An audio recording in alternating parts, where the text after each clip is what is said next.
Hello friends, and welcome to this practice for happy hips. 7 tips for happy hips. There are lots of other things you can do for your hips, but these are foundational and effective. And healthy hips are happy hips. So it's about hip health. The 7 tips are: number 1, ground down through your feet. Number 2, lubricate the hip joint. Number 3, engage the core. Number 4, strengthen all the muscles around the hip joint. So the outer hip, the inner thigh, inner groin area, the quadriceps, where they meet into the hip flexors themselves, very important. The glutes, and of course the hamstrings meet into the glutes. So all of those muscles are important for your hips. And not only do we want them to be strong and stable, we want them to be open and flexible. So tip number 5, flexibility in all of those same muscles where we're looking for the strength. Number 6, we need to have an anti-inflammatory lifestyle. I offer a lot of programs and videos about Ayurveda, and if you're watching this on Patreon, you're getting that on a regular basis. If you're watching this on YouTube, consider joining my Patreon channel, or you can look at some of my programs. I have a program called Yoga and Ayurveda that's all about incorporating Ayurveda in simple and easy ways into your life. And number 7, there is a psychological association with the hips. The hips are life-giving. It's where life comes from in both male and female bodies. So we want to have a robust, spiritual, creative, and or sexual life. So some people really focus on just one of those 3, and other people do 2 or even all 3 of those aspects in their life, and it really supports your psychological health. We will address all of that today, but all 7 tips for your happy hips are right here, ready to go right now. Let's get started. So begin by standing in mountain pose and press those thighs back and bring the shins forward. Now, everybody's a different shape and size, so it may be that you have to do something slightly different, but have a sense of the femur bones being stacked over the shin bones. And when you do that, press the thighs back and slightly bring the shins forward. You should feel that you really are pressing down into your feet, and that those 2 actions also allow you to lift up through the low belly. And then bring the fingers together, tuck the thumbs in, and bring the pinky fingers down more. Really drop into the big toe mounds, be in the heels, lift and spread those toes. So we're spreading the carpet of the foot, the sole of the foot spreading beneath us. You could also pick up the ball of the left foot and pull it forward. So we also lengthen, spread the toes, drop them down. Make sure the toes, do that on the right side as well, are not gripping. The toes are relaxed. You're really reaching down through the 4 corners of each foot. This really helps your hips.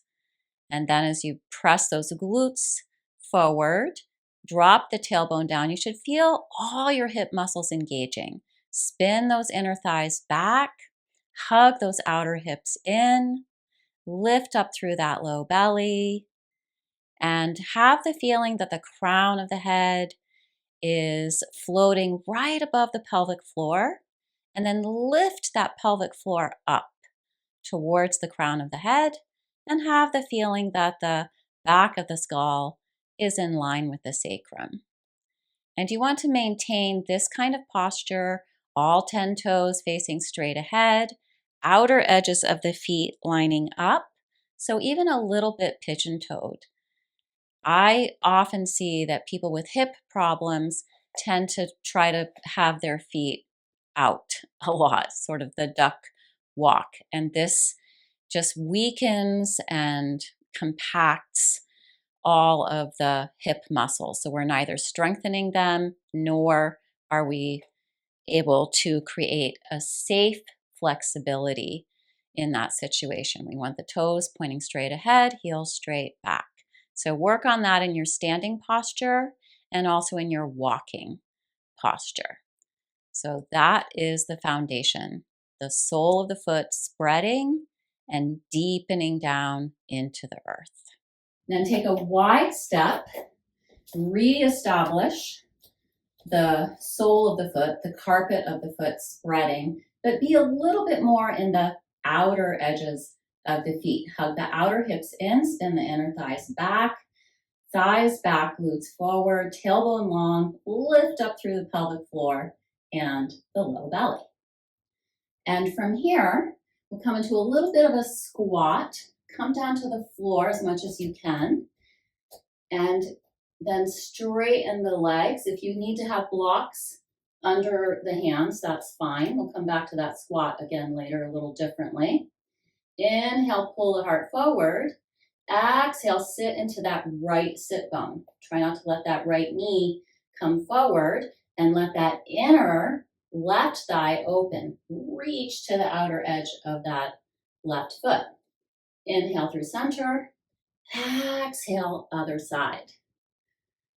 So we're strengthening and opening the hip joint here. But really right now, the focus is on just some gentle movement, inhaling through center, exhaling side to side to lubricate the hip joint all the way around.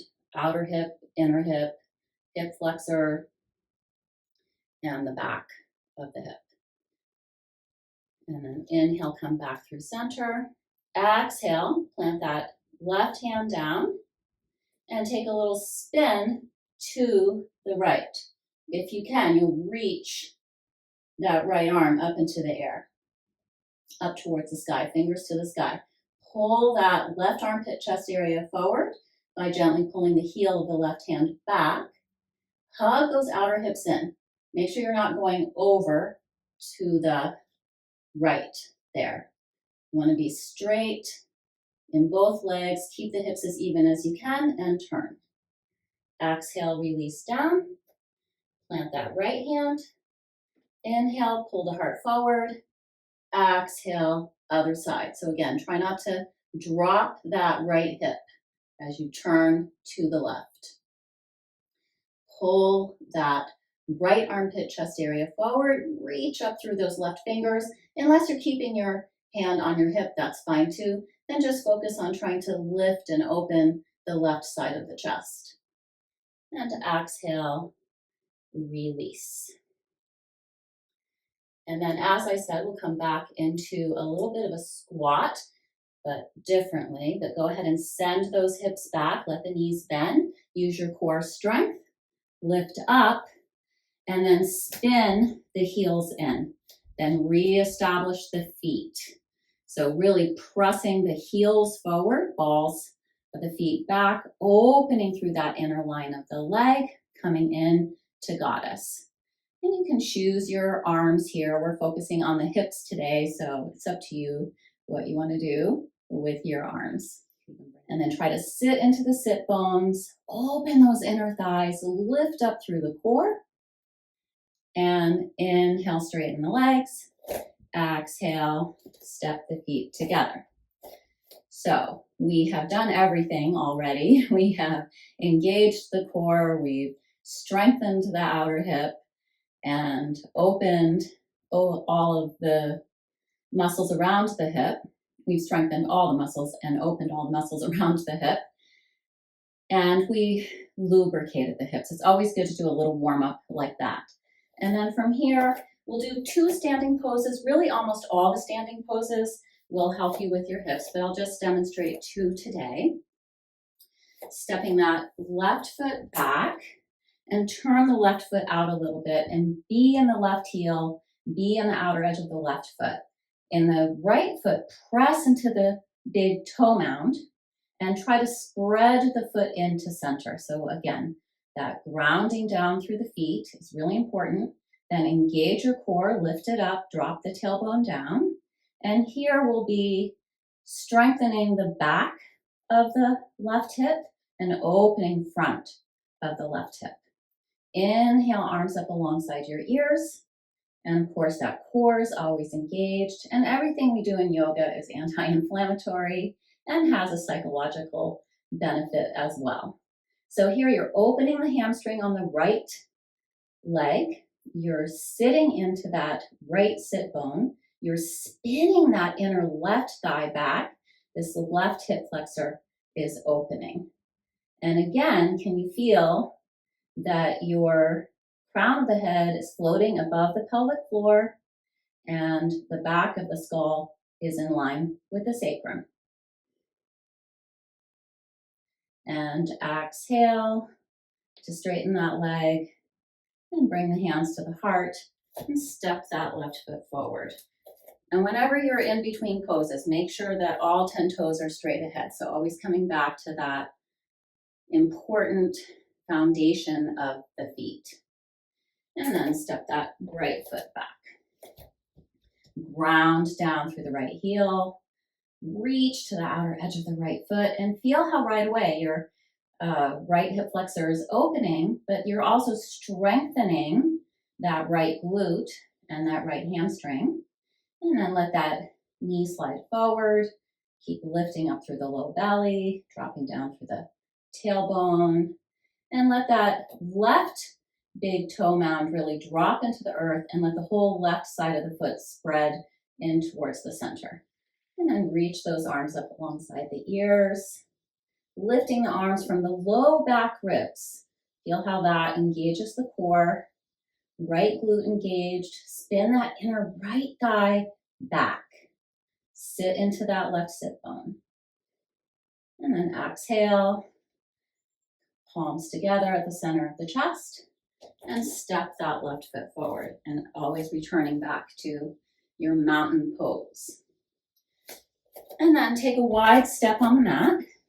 So warrior one, I feel, is absolutely crucial for happy hips and hip health. And then triangle. So turning that right leg out. I know this is actually my right leg. I'm trying to mirror you. And turn that left leg in. So make sure you're moving the legs and the feet are moving because the legs are moving. And then press your left hip back and press your right hip forward. So a lot of hip strengthening here. Lift up through that right hip crease. Press into that right big toe mound. Be in the outer edge and the heel on the left foot. Inhale, arms float up. Exhale, move your hip back. Your left hip is moving back. Keep lifting that right hip crease in and up, in and up, in and up. I'm not going to cue the arms and the torso so much, except we do want to have core engagement. So lift up through the low belly and do pull that right armpit chest this way, whatever way that is for you, and pin the left arm onto the back. So really take that left shoulder blade and pin it onto the back. And all of those actions should help your core to engage. And of course, your side waist is very engaged right here. And inhale to come up and out. Exhale, turn the legs. Again, lift up through that left hip crease. Keep lifting up through the left hip crease through the whole posture.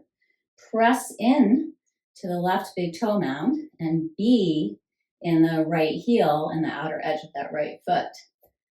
And reach and windmill the arms, triangle or trikonasana on your left.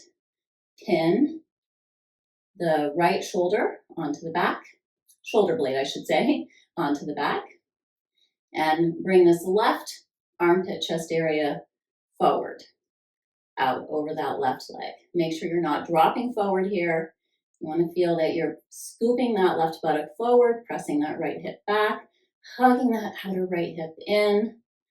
Should have said it on the first side. We want to hug the outer hip in triangle. So make sure you do that next time on the first side as well. And then inhale to come up and out. And exhale, release. So multitasking, you are opening and strengthening all the muscles around the hips right there. And then all 10 toes straight ahead and step the feet together. And now we'll really focus on, we'll continue the focus on the feet being engaged, the core being engaged, continuing to lubricate the hips throughout the practice, and continuing to strengthen and open the hips. And all of this is anti-inflammatory as well, especially if you're engaging with ocean breath, which I'm not trying to squeeze into this video today. But again, check to see for my other videos where I teach a lot more about breathing. But now we'll come down onto the floor and finish things up. So come down onto your mat, lower yourself all the way down. Walk your heels towards your hips and maybe scoop the buttocks under, lengthen the tailbone towards the heels. Make sure your heels are out, toes are in. And you want to be situated in such a way so that when you press the arms down, lift the hips up, the knees are right over the ankles. So we don't want to be like this. You won't get as much of a lift, but some of you are super bendy and flexible behind the knees, and then it's going to be harder as well. You're not going to get that full extension. So we want the knees right over the ankles, and then you'll get the fullest extension. And we'll move back and forth here. And inhale, you don't have to bring the arms into it if you don't want to, but you can. It's a little more core work. And exhale, lower down slowly. So we're lubricating the joints, we're opening the hip flexors, we're strengthening the glutes and the hamstrings, opening up the quadriceps. Everything is happening here. And keep the sole of the foot spread. Make sure that you keep dropping into the big toe mound, inhaling to lift the hips up, exhaling, lowering down. So if you're just starting out, you probably would prefer the moving bridge and maybe not take the arms into it. But as you progress, you can hold your bridge. Setu Bandhasana, I'm just walking my shoulders down and a little bit in, interlacing the fingers, clasping. That's not necessary. You could just press the palms down, but use the arms somehow or another to help you lift those hips up. And notice the higher you lift the hips, the more the feet want to come ungrounded. And keep hugging that belly in. And we're moving the heels towards the buttocks towards the heels, pressing down into those big toe mounds, and engage the inner thighs. Make sure the inner thigh is strengthening here. And then exhale, release the arms, and slowly lower down, vertebra by vertebra. And then bring the legs together, squeeze them together, flex the feet. So even when the feet are up in the air and they're not actually touching the earth, we want to have a sense of grounding through the soles of the feet, opening up the carpet of the foot. Feel your core engage for sure right here. And then there's other ways to do this, but we're going to keep it really simple today. Inhale, touch your heel down. Try to maintain a 90-degree angle at the hip crease when you come up and a 90-degree angle in the back of the knee, left heel down. Lots of core work here. Try to keep those legs together when you come up for the exhale. Inhale, touch the heel down. Exhale, inhale, touch the heel down. Try to keep the low back in the mat throughout the movement. Keep the feet flexed. Keep that 90-degree angle in the back of the knee. Inhale, exhale. One more. Inhale, exhale, inhale, exhale. Do more if you want to. Do what you can do. And then we'll end with, not the whole practice, we will end with Shavasana. But for right now, in terms of the movement part of the practice, We'll end with a little side to side. Again, pulling the legs together, squeezing them together, feeling those inner thighs engage, flexing the feet on your next exhale. And on the inhale, really open up through the arms, the chest, lightly press the arms and hands down. And you'll exhale over to the right, just until that left side body engages. So we're working the core, the hip flexors here. Inhale through center, exhale over to the left, just until that right side body engages. So you could do 5 of those on each side. And then after you do 5, then go all the way over to the right. And if your shoulder comes up a lot, that's okay. Find a way to support that or be comfortable there. And then take that left hip away from you, flex the feet, and really reach through that left arm if you're able to do that without any pain or force or strain. If you can't, then you could just do this. You're still going to get that nice outer hip, low back opening. And then breathe and relax. Stay here for as long as you like. And then inhale, use your core strength to bring yourself back through center. Flex the feet, 90-degree angle in the back of the knees. Exhale, over to the other side. And again, try to open up through that right chest, reach through that right arm, take that right hip away from you, keep the feet flexed, try to keep the thighs together. So this posture is much more for the outer hip, whereas the kind of a reclining walk that we did is more for strengthening the hip flexor and the core. All of these exercises on the floor strengthen the core, and all the standing exercises do too. The core's always engaged. It needs to always be engaged. We always keep the feet foundational as well. But we can't always work all of the hip muscles all at once. So sometimes some postures will focus more on the hip flexor or the glute, etc. Inhale, come back through center, and exhale, lower the feet down.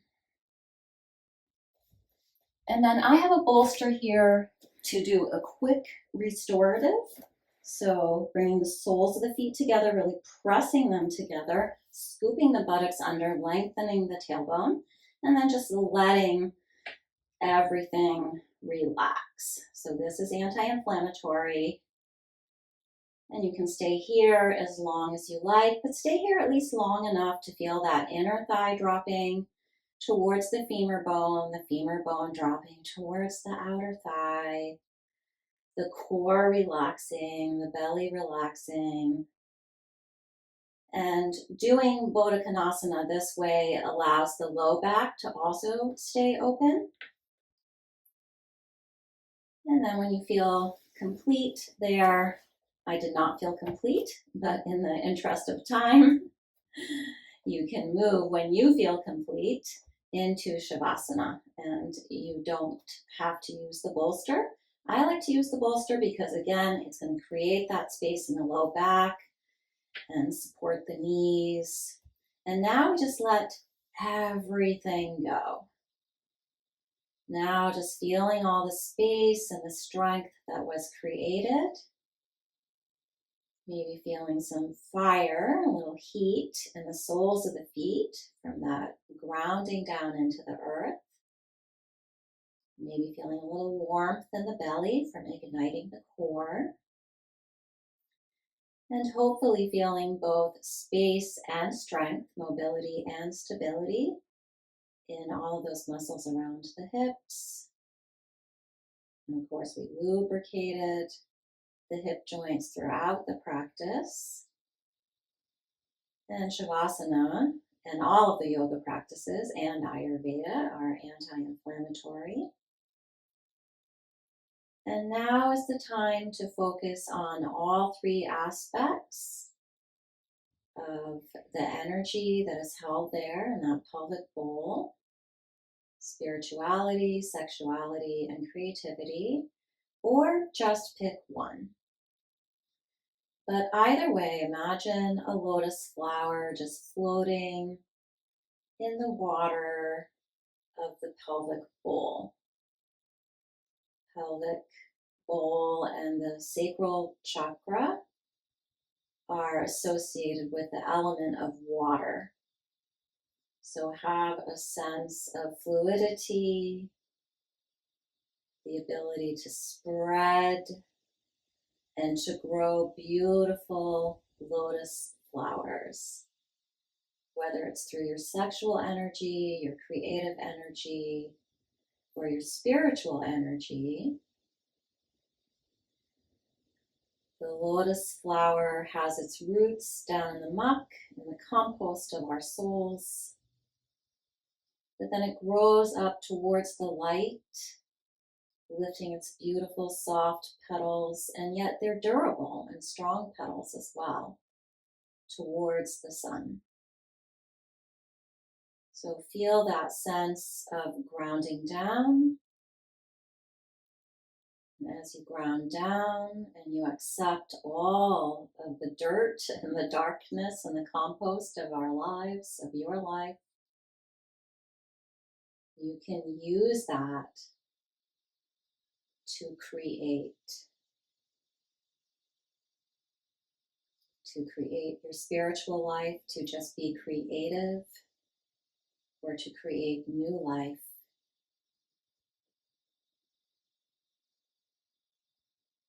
Or to simply enjoy the pleasure of your own sexuality.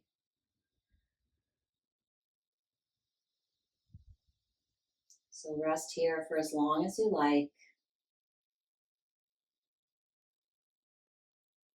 contemplating the psychological energy in the area of your hips.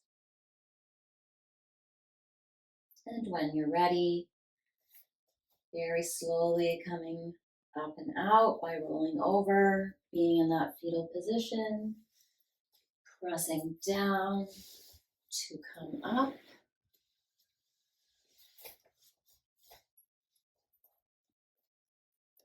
Wishing you happy, healthy hips. Namaste.